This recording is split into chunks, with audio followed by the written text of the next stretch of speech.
Hello साथियों, नमस्कार। कैसे हैं आप सभी?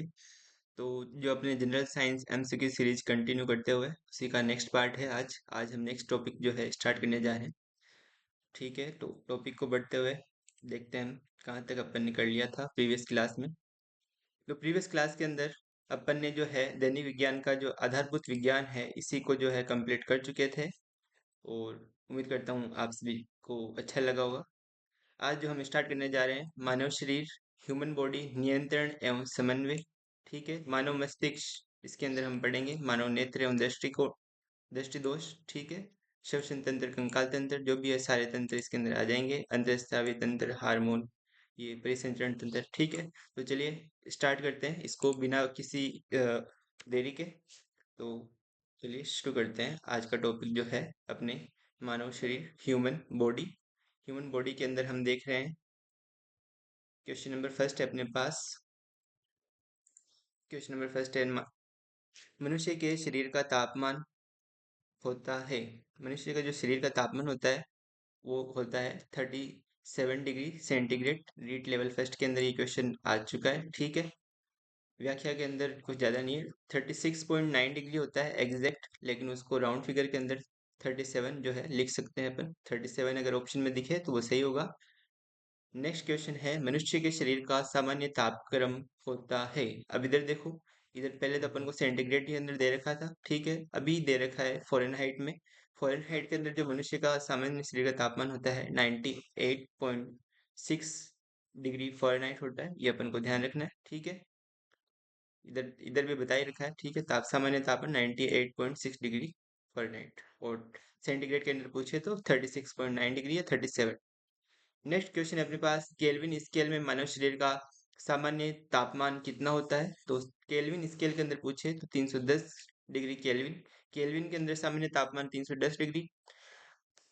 डिग्री सेंटीग्रेड के अंदर पूछे तो 37 डिग्री सेंटीग्रेड या फिर 36.9 डिग्री, ऐसे भी वो एग्जैक्ट हो जाता है। और अपने फ़ारेनहाइट में देखा था अभी 98.6 डिग्री फ़ारेनहाइट। ठीक है, तो ये अपन को ध्यान रखना है। केल्विन के अंदर, सेंटीग्रेड के अंदर, फ़ारेनहाइट के अंदर डायरेक्ट टिक ठोकना है। ये अपन को फॉर्मूला जनरेट करके अपन ऐसे भी निकाल सकते हैं, तो ऐसे देख सकते हैं आप। नेक्स्ट क्वेश्चन है अपने पास, मानव शरीर के मानव शरीर में सबसे लंबी जो कोशिका है वो कौन सी है। तो तंत्रिका जो कोशिका है वो सबसे लंबी कोशिका होती है अपने ह्यूमन बॉडी के अंदर। तो ये अपन को नोट रखना है। नेक्स्ट जो अपने पास क्वेश्चन है, नेक्स्ट क्वेश्चन की ओर बढ़ते हैं। जो ये रही, मानव शरीर की सबसे लंबी कोशिका तंत्रिका कोशिका होती है। इसकी लंबाई जो है 90 सेंटीमीटर होती है, 9। ठीक है, नेक्स्ट क्वेश्चन अपने पास, रक्तचाप, लार आना तथा वमन इत्यादि जो अनैच्छिक क्रिया है मस्तिष्क के किस भाग द्वारा नियंत्रित होती है। अनिच्छित जो क्रिया होती है जो अपने हाथों में नहीं होती, अपने कंट्रोल में नहीं होती, वो क्रिया होती है। महिला पर्यवेक्षक परीक्षा 29/11/2015 के अंदर क्वेश्चन रिपीटेड है। जो अपने मस्तिष्क का जो है मेडुला ओब्लिगेटा शरीर की अनैच्छिक क्रिया को जो है नियंत्रित करता है। मेडुला ओब्लिगेटा जो पश्चिम मस्तिष्क का जो है अपने पार्ट होता है, तो ये अपन को नोट करना है।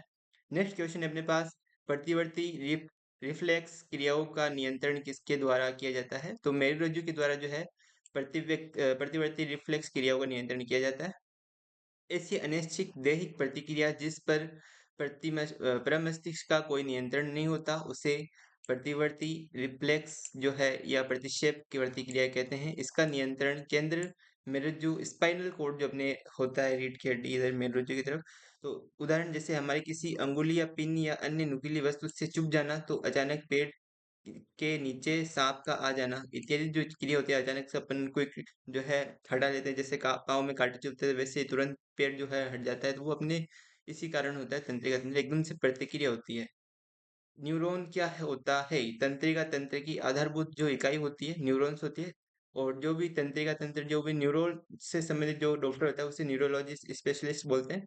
ठीक है, तंत्रिका कोशिका न्यूरॉन तंत्रिका तंत्र में स्थित एक उत्तेजनीय कोशिका है। इस कोशिका का कार्य मस्तिष्क से सूचना का आदान प्रदान और विश्लेषण करना है। यह कार्य एक विद्युत रासायनिक संकेत के द्वारा होता है, जो है विद्युत रासायनिक संकेत के द्वारा होता है। तंत्रिका कोशिका न्यूरॉन भी बोलते हैं हम इसको।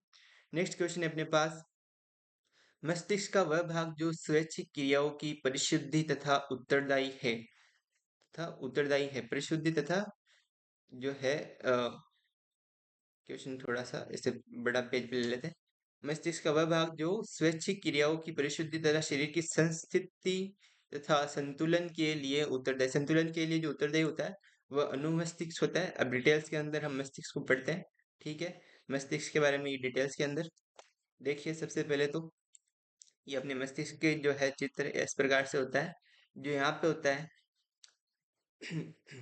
ये अपने प्रमस्तिष्क का भाग है, ठीक है। प्रमस्तिष्क सबसे पहले होता है सेरेब्रम, स्मरण शक्ति, विचार शक्ति और इच्छा शक्ति। स्मरण शक्ति, विचार शक्ति और इच्छा शक्ति, जो भी शारीरिक क्रियाओं का नियंत्रण होता है वो अपने प्रमस्तिष्क के कंट्रोल में होता है, ठीक है। मस्तिष्क का आवरण, मस्तिष्क के जो बाहरी आवरण होता है उसे मस्तिष्क आवरण कहते हैं। ये हो गया अपने। और देखिए अपने नेक्स्ट जो है हाइपोथैलेमस। हाइपोथैलेमस जो है प्रमस्तिष्क से जुड़ा होता है। यह अंतःस्रावी ग्रंथियों से स्रावित होने वाले हार्मोन्स को नियंत्रित करता है, ठीक है। इसमें भूख, प्यास, ताप नियंत्रण, प्यार, घृणा आदि के केंद्र होते हैं। रक्तदाब, जल के उपापचय, पसीना, गुस्सा, खुशी आदि इसके नियंत्रण में होते हैं। जो हाइ कौन सा है, हाइपोथैलेमस है, उसके अंदर जो अंतःस्रावी ग्रंथियां होती है जो हार्मोन को नियंत्रित करता है, भूख, प्यास आदि को, सभी चीजों को जो है नियंत्रित करता है। उसके बाद में हम देख रहे हैं ये मध्य मस्तिष्क का पार्ट आ गया, ठीक है। और जो है अपने पास मेडुला ओब्लागेटा, ये पश्च मस्तिष्क का भाग होता है। ये शरीर की अनिश्चित क्रियाओं को नियंत्रित करता है, अभी अपने क्वेश्चन में भी देखा है। अनुमस्तिष्क जिसे पश्च मस्तिष्क बोलते हैं, सेरेबेलम, सेरेबेलम बोलते हैं, शरीर का संतुलन तथा पेशीय गति को नियंत्रित करता है। शरीर के संतुलन का जो कार्य होता है अनुमस्तिष्क के द्वारा होता है। सोचने विचारने का जो कार्य होता है प्रमस्तिष्क के द्वारा होता है। और हाइपोथैलेमस के अंदर जो है अंतःस्रावी ग्रंथि होती है जो भूख, प्यास पर और अपने रक्तदाब पर आदि पर जो है नियंत्रण रखती है। मेरुज्जू जो है अपने जो इस मस्तिष्क से पश्च मस्तिष्क से जुड़ी हुई रहती है पार्ट, स्पाइनल कॉर्ड, इसको बोलते हैं मेरुज्जू। मेरुज्जू का मुख्य कार्य होता है प्रतिवर्ती क्रियाओं का संचालन करना। प्रतिवर्ती क्रियाएं जैसे अभी देखा था अपन ने, सुई का चुभना, पैर में कांटों का लगना, ठीक है। तो वो प्रतिवर्ती क्रिया होती है। संवेदनाओं को मस्तिष्क तक पहुंचाना, मस्तिष्क से प्राप्त संदेशों को अंगों तक ले जाना। मस्तिष्क से जो भी प्राप्त होता है वो उसको सभी अंगों तक, जैसे मुझे अपना हाथ ये उठाना है तो पहले उधर गया, न्यूरॉन्स के थ्रू मेरे मस्तिष्क के अंदर गया, फिर तुरंत मैंने अपने रिएक्ट किया, ठीक है। ये काफी काम जो है काफी ज्यादा फास्ट होता है, ठीक है। ऐसा अपना जो है ह्यूमन सिस्टम है बॉडी का। निम्न में से कौन मनुष्य मस्तिष्क का सबसे बड़ा भाग है। मनुष्य मस्तिष्क का जो सबसे बड़ा भाग अगर पूछा जाए, स्टेनोग्राफर 2021 के अंदर जो है पूछा गया है, बड़ा मस्तिष्क जो है मनुष्य का सबसे बड़ा जो है भाग है मस्तिष्क का। अभी जो है 2000 जो है 24 के अंदर स्टेनोग्राफर की भर्ती हुई थी, उसके अंदर पूछा गया था ह्यूमन ब्रेन के अंदर नीलियों की संख्या कितनी होती है। ह्यूमन ब्रेन के अंदर जो है नीलियों की संख्या जो अगर पूछी जाए नील्य की अगर, तो वैसे तो काफी लोग कंफ्यूज हो गए, लेकिन नीलियों की जो संख्या होती है 4 होते हैं। वर्टिकल्स जो होते हैं ह्यूमन ब्रेन के 4 भाग में बांटा होता है, ठीक है। नेक्स्ट क्वेश्चन है अपने पास, मानव में स्मृति से संबंधित मस्तिष्क का भाग। स्मृति से संबंधित अगर अभी देखा था अपने ने, मस्तिष्क जो है स्मृति से संबंधित होता है, याददाश्त से संबंधित होता है। रक्तचाप और उल्टी जैसी अनैच्छिक क्रियाओं को पश्चिम मस्तिष्क के किस भाग द्वारा नियंत्रित किया जाता है, तो मेडुला ऑब्लांगेटा, उसके द्वारा जो है नियंत्रित किया जाता है। बेसिक कंप्यूटर अनुदेशक 2022 के अंदर आ चुका है क्वेश्चन। मानव शरीर में श्वसन कार्य का केंद्र नियंत्रण मेडुला ऑब्लांगेटा में स्थित होता है। मेडुला ऑब्लांगेटा मस्तिष्क का सबसे पीछे का भाग होता है। इसका मुख्य कार्य उपापचय, रक्तदाब, आहार नाल के क्रमकुंचन, ग्रंथि स्राव तथा हृदय की धड़कनों को जो है नियंत्रण करने का कार्य होता है इसका। भूख तथा प्यास के केंद्र मस्तिष्क के किस भाग में होते हैं, अभी बताया था हाइपोथैलेमस के अंदर, ठीक है। हाइपोथैलेमस में डायएंसिफलोन की पार्श्व दीवारों के निचले भाग तथा तीसरी वेंट्रिकल्स का तल आता है। इसमें तंत्रिका कोशिका के लगभग 1 दर्जन बड़े बड़े न्यूक्लियाई होते हैं। इनका मुख्य कार्य जो है भूख, पानी, तापमान और अपने जो रक्तदाब होता है उनको जो है नियंत्रित करने का होता है। मानव जो मस्तिष्क होता है उसका औसत वजन जो है 1.36 केजी होता है, लगभग 1.5 किलो के समथिंग। मानव औसत औसत मानव का वजन ये हो गया। मानव मस्तिष्क की विशेषता क्या है, मानव मस्तिष्क की विशेषता है कार्पस कैलोमस। कार्पस कैलोमस क्या होता है अभी देखते हैं डिटेल्स के अंदर। आमतौर पर एक इंसान का मस्तिष्क 2 भागों में बटा होता है और दोनों भाग आपस में तंत्रिकाओं के जाल द्वारा जो है जुड़ा होता है, जिन्हें मां संयोजिका कार्पस कैलोमस कहते हैं। देखिए दोनों मस्तिष्क मस्तिष्क के 2 भाग में बटे हुए थे, ये मस्तिष्क से 2 भाग में बटा हुआ है। दोनों भाग आपस में जो है तंत्रिका तंत्र का ऐसे जाल है बीच के अंदर, उसी द्वारा जो है दोनों मस्तिष्क जो है जुड़ा हुआ रहता है। और जिन्हें मां संयोजिका जो है कार्पस कैलोमस बोलते हैं, वो मानव मस्तिष्क की जो है मुख्य विशेषता यही हो गई। वे जोड़े रेखा का जो मुख्य अंग होगा वो जो अपन को जोड़े रखा है, ठीक है, मुख्य कार्य के रूप में कार्य करता है। अब मानव मस्तिष्क में सीएसएफ की मात्रा, सीएसएफ जो होता है सेरेब्रो स्पाइनल फ्लूइड होता है, ठीक है, वो जो अपने प्रमस्तिष्क द्रव होता है, ठीक है। तो 150 ml जो है उसकी मात्रा होती है मानव मस्तिष्क में। प्रमस्तिष्क मेरु द्रव सेरेब्रो स्पाइनल फ्लूइड सीएसएफ स्वच्छ रंगहीन तरल होता है जो मस्तिष्क के रक्तक जालक में बनता है। ये खोपड़ी के अंदर मस्तिष्क के लिए गति जैसा जो है कार्य करता है। रेटिना अपवर्दी है। रेटिना अपवर्दी अगर मस्तिष्क की अगर मस्तिष्क पक्ष की है, मतलब क्या है, आरएस प्री 2015 के अंदर पूछा गया है। रेटिना और ऑप्टिकल तंत्रिका की उत्पत्ति विकासशील मस्तिष्क के अपवर्ती के रूप में होती है, विशेष रूप से भ्रूण डायएंसिफेलोन। डायएंसिफेलोन अग्र मस्तिष्क भ्रूण के प्रोसेसेफेलोन का अग्रभाग का एक प्रभाग होता है और टेंसिफेलोन और मिडब्रेन भ्रूण मेसोफेलोन के बीच जो है स्थित होता है। रेटिना अपवर्दी अग्र मस्तिष्क पश्च, ठीक है, ये अपन को नोट करना है। थोड़ा सा इसमें डाउट है तो मैं अगली क्लास में इसको कवर कर दूंगा। कोपरोक्वार्डिजेमिना पिंड पाया जाता है जो अपने मध्य मस्तिष्क के अंदर जो है ये पाया जाता है। ये अपन को नाम याद रखना है, कोपरा क्वार्डिजेमिना पिंड, ठीक है। कोपरा क्वार्डिजेमिना जो है अग्र और पश्च मस्तिष्क के बीच में एक छोटा सा नलिकाकार भाग होता है जिसे मेसन स्लोन जो है भी कहा जाता है। और मेसन स्लोन मध्य मस्तिष्क 4 पिंडों से बना होता है। इन पिंडों को कोपरा क्वार्डिजेमिनो कहते हैं।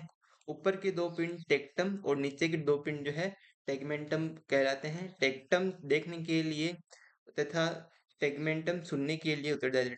टेक्टम जो ऊपर का जो पार्ट होता है वो देखने के लिए और टेगमेंटम जो है सुनने के लिए जो है जिम्मेदार होता है।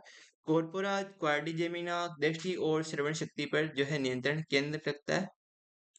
मनुष्य की आंखों की विभेदन क्षमता जो होती है 0.1 मीटर होती है, 1 मिलीमीटर, ठीक है। पीएसआई के अंदर जो है क्वेश्चन आ चुका है ये विभेदन क्षमता, इसके अंदर डिटेल्स के अंदर देख रहे हैं। मानव नेत्र की विभेदन क्षमता लगभग 1 मिनट 0.14 डिग्री। इसका अर्थ है कि धरती से देखता हुआ मानव नेत्र चंद्रमा को पर लगभग 100 किलोमीटर दूरी पर स्थित वस्तुओं को अलग करके देख सकता है, या 3 मीटर पर रखी वस्तु के ऊपर स्थित 1 मिलीमीटर अंतराल पर स्थित दो बिंदुओं को अलग अलग करके एक ही बिंदु नहीं समझ सकती, ठीक है। मतलब दोनों वस्तु को अलग अलग देखना, इससे एक पॉइंट आता है जिसके बाद में जो है अपने एक ही वस्तु दिखने लग जाए। दोनों वस्तुओं का विभेदन क्षमता मतलब विभेदन क्षमता कितनी दूर तक अपन जो है वस्तु को अलग अलग देख सकते हैं, ठीक है।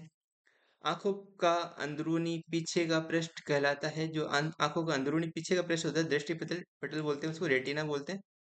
आंख का अंदरूनी पीछे का पृष्ठ जिस पर वस्तु का प्रतिबिंब बनता है दृष्टिपटल कहलाता है, जो नेत्र के अभिसारी लेंस के लिए फोकस का कार्य करता है।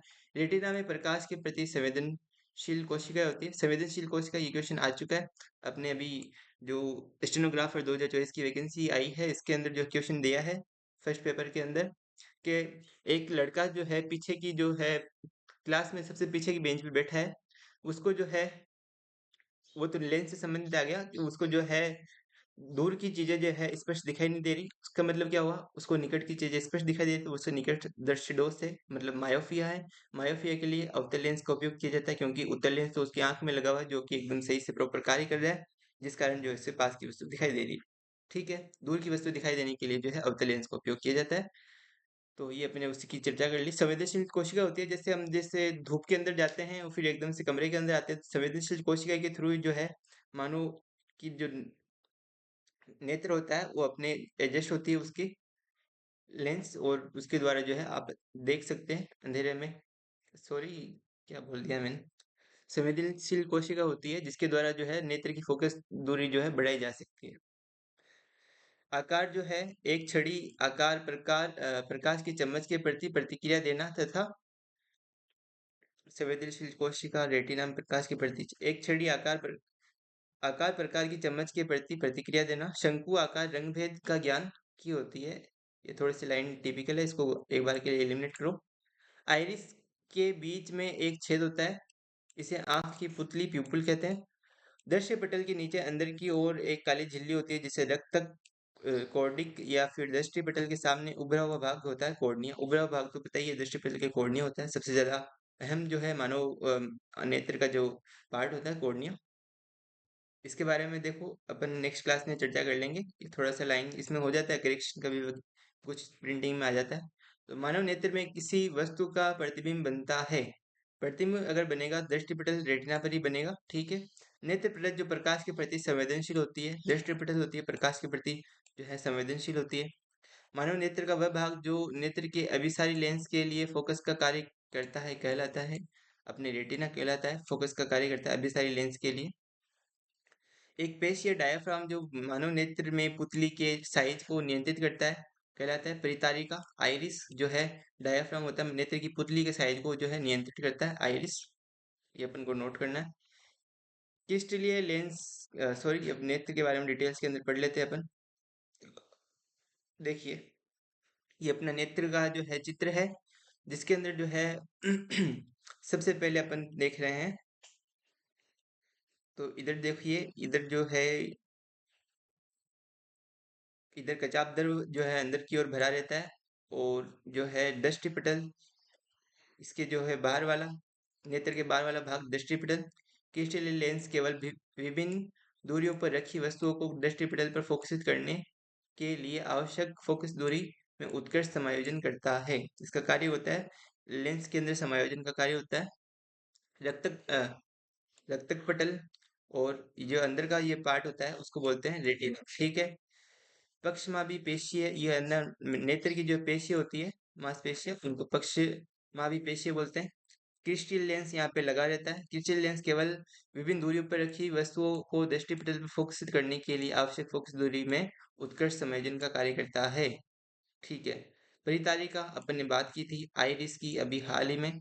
कॉर्निया के पीछे परितारिका होती है जो काले रंग की पेशीय पेशियों का समुच्चय होती है। ये पुतली के आकार को नियंत्रित करती है। जब प्रकाश अत्यधिक चमकीला होता है तब पुतली बहुत छोटी बन जाती है। अब अत्यधिक प्रकाश आंखों में जाता है तो उसको रोकने के लिए जो है पुतली अपना आकार जो है छोटे कर लेती है। परितारिका आइरिस ये इसका नियंत्रण करता है, ठीक है। इधर होता है नेत्रोद पुतली हो गया, क्रिस्टल लेंस हो गया, परितारिका। कॉर्निया जो है अपने ये पार्ट हो गया नेत्र का।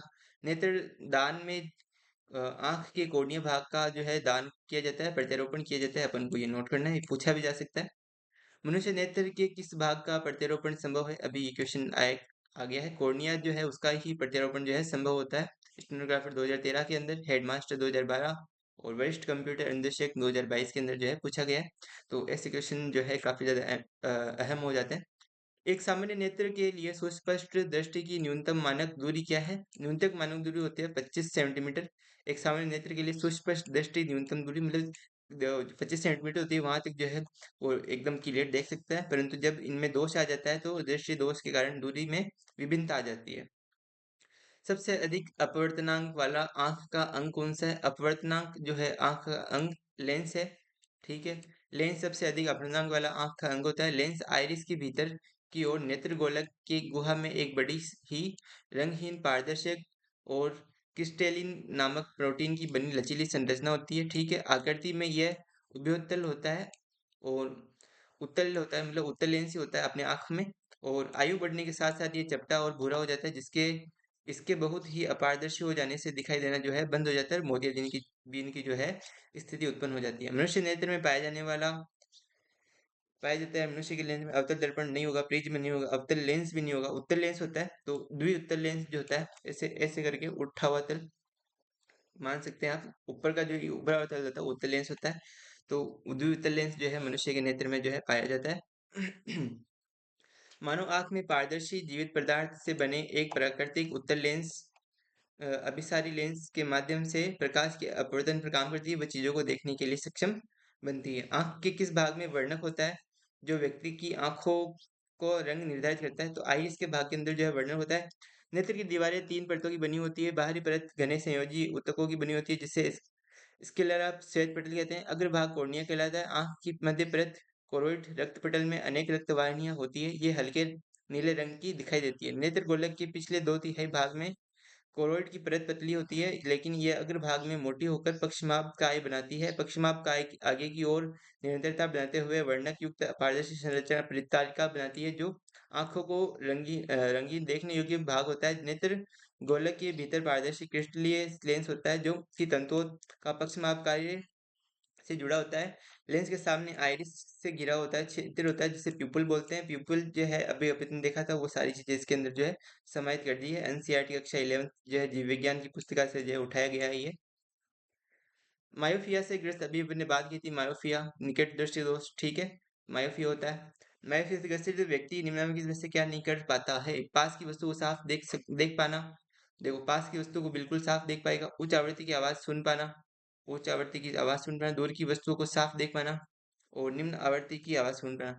देखिए, दूर की वस्तु को साफ नहीं देख सकता, मायोपिया से जो ग्रसित होता है, क्या नहीं कर पाता? तो ये नहीं कर पाता, बाकी सब काम ये कर सकता है।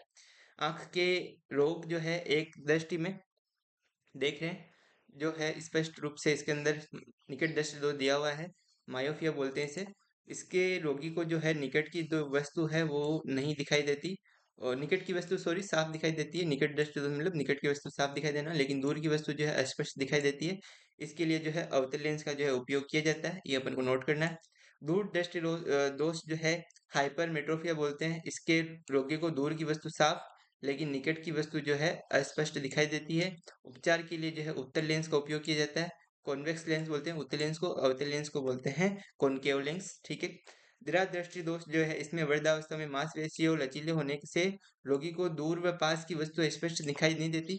उपचार के लिए जो है द्विफोक्सी लेंस, जिसे नीचे उत्तल व ऊपर अवतल लेंस का प्रयोग किया जाता है। वर्णअंधता यह एक अनुवांशिक बीमारी होती है। इसमें मनुष्य की दृष्टि सामान्य हो रहती है, ठीक है, लेकिन वह रंगों को, जिसमें हरा और लाल रंग, जिसके अभी सीटी 2024 के अंदर जो है सेकंड शिफ्ट के अंदर जो है क्वेश्चन पूछा गया है, सेकंड शिफ्ट और 28 दिसंबर की सेकंड पारी के अंदर हरा और लाल जो है उसके अंदर जो विभेद नहीं कर सकता, ये क्वेश्चन आ चुका है हरा और लाल के लिए वर्णअंधता में। रतौंधी रात को दिखाई न देना, ठीक है। ग्लूकोमा आंख के लेंस में द्रव का प्रवाह रुकना, आंख में सूजन आना, प्रकाशीय तंत्रिका तंत्र का जो नष्ट होना, इसी रोग के लक्षण है, ठीक है, ग्लूकोमा रोग। किस नेत्र के नेत्र रोग में द्विअवतल लेंसों का उपयोग किया जाता है? तो निकट दृष्टि दोष होता है। निकट दृष्टि दोष मतलब मायोपिया, उसके अंदर जो है द्वि जो है द्विअवतल लेंस का जो है उपयोग किया जाता है। ये लेंस प्रकाश की किरणों का फैलाता है, इस कारण इसे अपसारी लेंस भी कहते हैं। ये लेंस किनारों पर मोटा होता है, बीच में पतला होता है। अवतल लेंस की क्षमता ऋणात्मक होती है। निकट अ, दृष्टि दोष के निवारण के लिए इसका उपयोग जो है किया जाता है। यह लेंस दो पृष्ठों से मिलकर बनता है, जिनको जो है दोनों पृष्ठ अवतल होते हैं, इसलिए इसको उभयावतल लेंस बोलते हैं। दोनों पृष्ठ जो है अवतल होते हैं, ऐसा कुछ लेंस होता है, अंदर की ओर धंसा हुआ रहता है, दोनों पृष्ठ अवतल, बाहर की तरफ ये मोटा। इसके बारे में आपने देख लिया। नेक्स्ट क्वेश्चन की ओर बढ़ते हैं हम। नेक्स्ट क्वेश्चन है अपने पास, मानव शरीर की सबसे बड़ी ग्रंथि कौन सी है? तो मानव शरीर की सबसे बड़ी ग्रंथि पूछा जाए तो यकृत है। सबसे लंबी पूछा जाए तो वो अपने तंत्रिका तंत्र हो जाएगी। मानव शरीर की सबसे बड़ी ग्रंथि जो है यकृत है। यह 15 से 22 सेंटीमीटर लंबा व इसका भार होता है 1.5 किलोग्राम। इसका मुख्य कार्य जो होता है पित्त का स्त्रावण, यूरिया संश्लेषण, यूरिया जो अपने मूत्र वगैरह होता है, विषैले पदार्थों से विषहरण और विटामिन को संश्लेषण आदि होता है।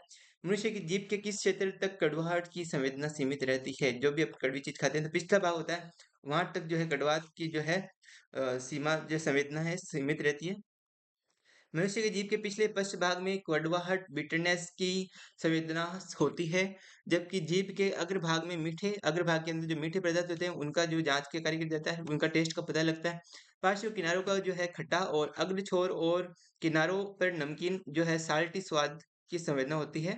तो आप समझ पा रहे होंगे कि जो है अग्र जो भाग होता है अपने उसके अंदर तो जैसे ये मीठा, और पार्श्व किनारों पर जो होता है जीभ की किनारे रहते हैं जो ऐसे, तो किनारों पर जो है खट्टे और जो है अग्र छोर होता है, अग्र छोर पे मतलब साल्टी और नमकीन स्वाद का जो है पता लगता है, संवेदना होती है। अलग अलग जो है एंजाइम जो है जीभ के अंदर उपस्थित होते हैं, वो इनको टेस्ट का पहचानने का कार्य करते हैं।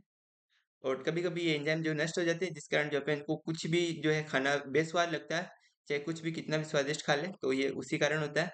कौन सा जोड़ा सुमेलित है? पीएसआई एग्जाम के अंदर पूछा गया है, कौन सा जोड़ा सुमेलित है? तो इसके अंदर देखो, कॉपी का जो है शोषण का पार्ट है, ठीक है, आशय यमनी है, अरक्तता अधिक मात्रा में हीमोग्लोबिन बिल्कुल नहीं है। अरक्तता मतलब रक्त की कमी होती है। वक्र धमनी हृदय में नहीं होगी, वक्र में होगी भाई, वक्र धमनी। वाक्य देखिए, व्याख्या के अंदर श्वसन पथ वायु, वायु के थ्रू नासिका के अंदर जो अपन ग्रहण करते हैं, फिर मुख गुहा के अंदर, फिर फेरिंगस जो यहाँ पे होता है कंठ द्वार, फिर स्वर यंत्र के थ्रू होते हुए श्वास नली में जाते हुए अपने फेफड़ों के अंदर जो है अपने जो है पहुंच जाती है। ये अपने श्वसन तंत्र का होता है प्रक्रिया। वायवीय श्वसन के दौरान ग्लूकोज के विघटन को निम्न में से किस रेखा चित्र से सही दर्शाया गया है? तो ग्लूकोज का जो है वायवीय श्वसन, ग्लूकोज, पायरुविक अम्ल, CO2 प्लस जल, ये बिल्कुल एग्जैक्ट करेक्ट आंसर होगा इसका। वायु के अंदर लेने को कहते हैं निश्वसन, ठीक है। वायु को ऐसे इनहेल करना, इनहेल की प्रक्रिया जो होती है उसको निश्वसन बोलते हैं। नेक्स्ट अपने पास क्वेश्चन है, इसकी डिटेल देख लेते हैं निश्वसन की। निश्वसन है इंस्पिरेशन या इनहेल करना में वायु ग्रहण की जाती है, वायु बाहरी फेफड़ों में बढ़ती है, तथा उच्छ्वसन एक्सप्रेशन में फेफड़ों से वायु बाहर निकलती है। निश्वसन में डायाफ्राम की पेशियों में शिथिलन होने के कारण फेफड़ों में वायुमंडलीय दाब बढ़ जाता है, फलतः वायु श्वसन क्रिया द्वारा बाहर आ जाती है। मानव द्वारा सांस लेने की क्रिया 5 सेकंड में अर्थात 2 सेकंड की निश्वसन तथा 3 सेकंड की उच्छ्वसन में पूरी होती है।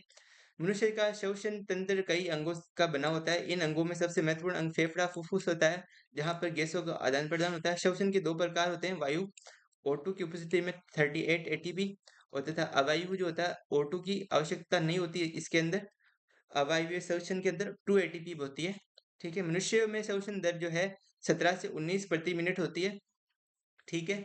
श्वसन दर स्पीरोमीटर से मापते हैं, ये पहले जो है फर्स्ट टॉपिक जो कवर किया था उसके अंदर पढ़ा था।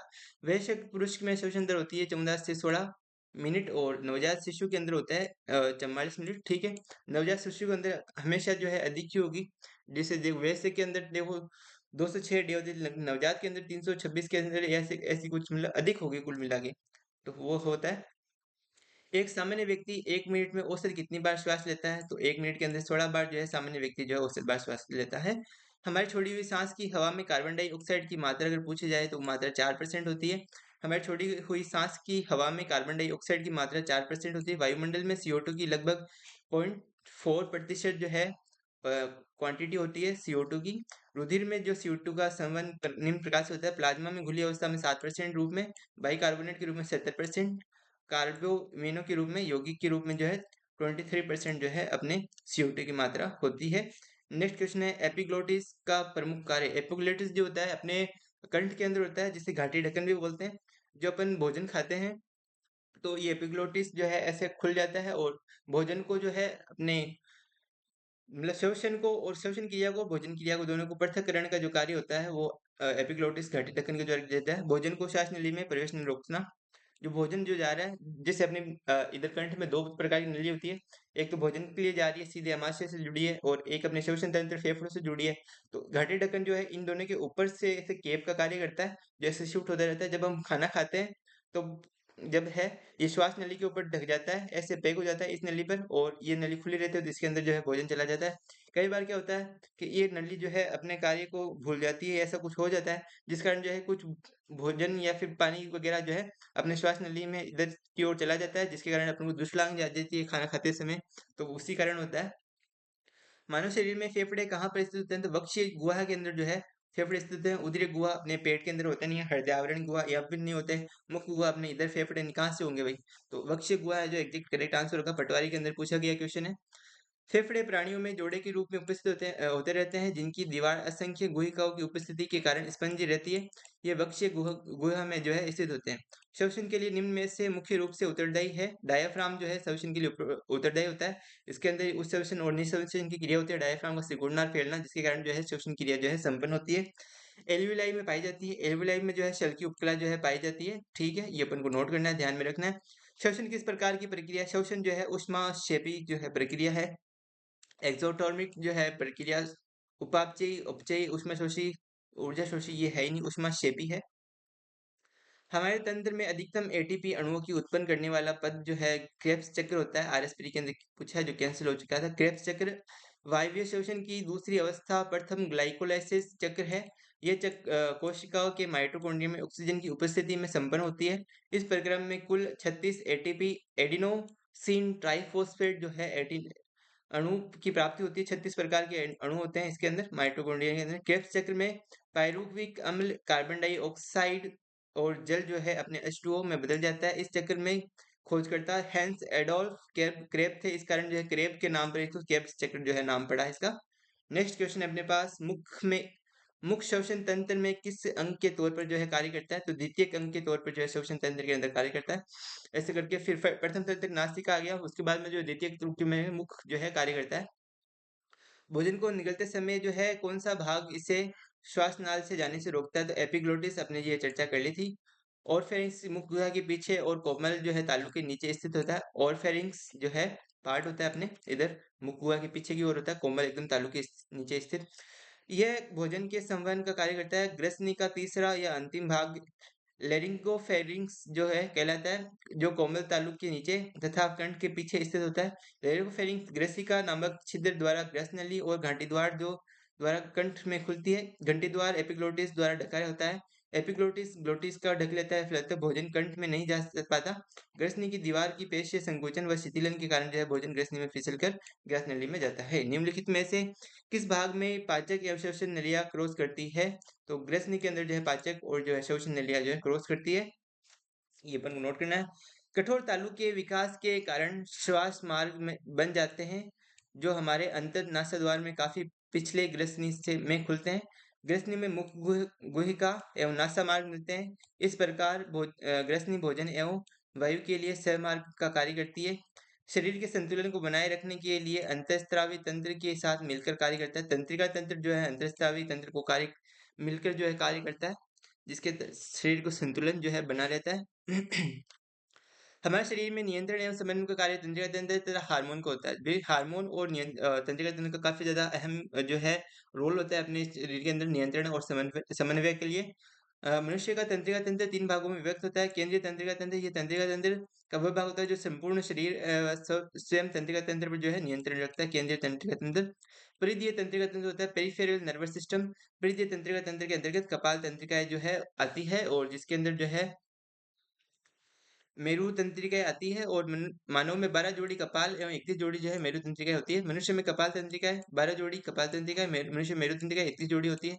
31 जोड़ी कौन-कौन सी होती है? ग्रीवा तंत्रिका 8 जोड़ी, वक्षीय तंत्रिकाएँ 12 जोड़ी, कटी तंत्रिकाएँ 5 जोड़ी, त्रिक तंत्रिकाएँ 5 जोड़ी, पुच्छीय तंत्रिकाएँ 1 जोड़ी, ऐसे करके जो है 31 जो है ये मनुष्य में होती है तंत्रिका तंतु। स्वायत्त तंत्रिका तंत्र, ऑटोमेटिक नर्वस सिस्टम, एएनएस बोलते हैं इसे। यह कुछ मस्तिष्क एवं कुछ मेरुज्जु तंत्रिका का बना होता है। ये शरीर के सभी आंतरिक अंगों व रक्त वाहिनियों को जो है तंत्रिकाओं की आपूर्ति जो है करता है। तंत्रिका तंत्र बाहरी संवेदनाओं को मस्तिष्क तक पहुंचाना, ठीक है।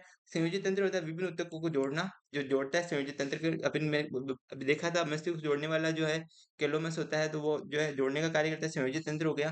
कंकाल तंत्र परिचालन में सहायता करता है, ठीक है। श्वसन तंत्र ऑक्सीजन का परिवहन, तो बिल्कुल ऑप्शन नंबर जो 4 है अपने पास वो एकदम सही आंसर हो जाएगा। तंत्रिका तंत्र का कार्य संवेदनाओं को मस्तिष्क तक पहुंचाना, संयोजी तंत्र का कार्य विभिन्न ऊतकों को जोड़ना, कंकाल तंत्र का कार्य परिचालन में सहायता करना, श्वसन तंत्र का कार्य ऑक्सीजन का परिवहन करना। बाहरी या आंतरिक ढांचा जो शरीर को सहारा प्रदान करता है, कंकाल तंत्र होता है। और टूटी हुई हड्डियों की सही स्थिति को किससे ज्ञात होती है? तो एक्सरे से जो है अपने को ज्ञात होती है, ठीक है। तो आज की क्लास में बस इतना ही। स्वस्थ रहिए, मस्त रहिए, और जल्द ही हम मंथली करंट अफेयर की एक क्लास लेके आएंगे, जिसके अंदर पूरा मंथली करंट अफेयर क्लियर हो जाएगा। और जो है ये जो क्लास है सभी जो आगामी परीक्षा है, जिसके अंदर जो आपके अगर सीईटी ग्रेजुएशन के अंदर क्लियर हो रहा है, तो वीडियो पटवारी और जो रीट वगैरह है, तो उनके अंदर सबके अंदर हेल्पफुल है। तो आप ज़्यादा से ज़्यादा इसका लाभ लीजिए। तो आज की क्लास में बस इतना ही। धन्यवाद।